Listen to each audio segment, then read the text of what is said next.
South Australian Greens Senator Sarah Hanson-Young has rubbished claims her party is ignoring two prominent farming lobby groups in the Murray-Darling Basin debate as a key Senate vote draws closer. Both the National Farmers Federation and National Irrigators Council say efforts to speak with the Greens, both prior and since a controversial Senate vote in February, have been met with no reply. Senator Hanson-Young led a successful disallowance motion in February to block a reduction in environmental water from the basin's north, with a second motion set to be voted on next week. The future of the $13 billion basin plan has since been a topic of discussion, with New South Wales initially indicating it would exit the plan should the motion be successful. CEO of the National Irrigators Council, Steve Wan, says the political party was yet to respond to attempts by the council to clarify key discussion points. Quite frankly, the Greens are not interested in facts coming from anyone other than the view they want to put forward, Mr. Wan said. We have attempted on a number of occasions to correct misinformation and false statements that have been made by the Greens spokesperson on the Basin Plan, but that has not changed her commentary at all. I would have thought that anybody who was seriously interested in getting a full knowledge would talk to all sides in an argument. CEO of the National Irrigators Council, Steve Wan, says his body has unsuccessfully made attempts to talk with the Greens regarding the Murray-Darling Basin plan. This comes as the National Farmers Federation, NFF, called for bipartisan parliamentary support to block the party's basin stunt from getting over the line.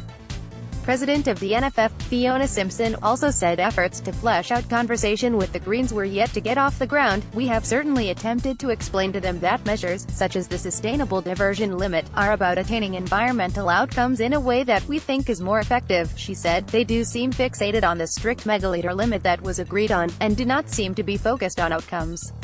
Our conversations, I have to say, are not productive. We have certainly approached the Greens, but we have had no dialogue. Senator returned serve at posturing advocacy group Senator Hanson-Young responded to the claims, stating much of their dialogue involved her receiving rubbish tweets on social media. I do not know where those claims are coming from, Senator Hanson-Young said. They tweeted me a lot, and they tweet a lot of rubbish, frankly.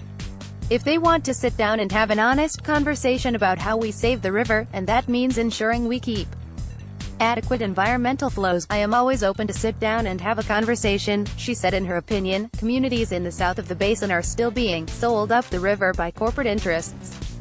I think this is posturing, she said. The truth is that the National Farmers Federation and the National Irrigators Group are being a mouthpiece for big corporate irrigators. If they want to come to Adelaide and have a meeting, or meet me in Canberra next week, I am more than happy to sit down with them. Debate continues about the future of the Murray-Darling Basin plan, with Senator Sarah Hanson-Young set to introduce another disallowance motion to the Senate.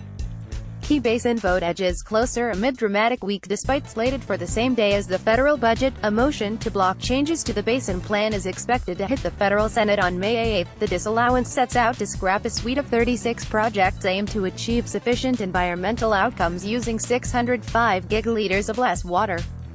Just days ago, the commissioner in charge of investigating the alleged misuse of water in the Murray-Darling Basin warned parts of the basin plan may potentially be unlawful. On the same day, the Murray-Darling Basin Authority released a decade's worth of data they say proves the basin plan is improving the health of key ecological sites along the system. Senator Hanson-Young said at this stage, the vote will go ahead as planned. It is an important vote, despite the fact that lots of people are going to be focused on the federal budget, she said. She said her party is confident it can rally enough support to see her second disallowance motion also gain the support of the Senate. I am optimistic, but we still do not know. There is still a lot of conversations to be had, she said. The Labour Party has given indication that they are concerned about this issue, but they really need to be strong.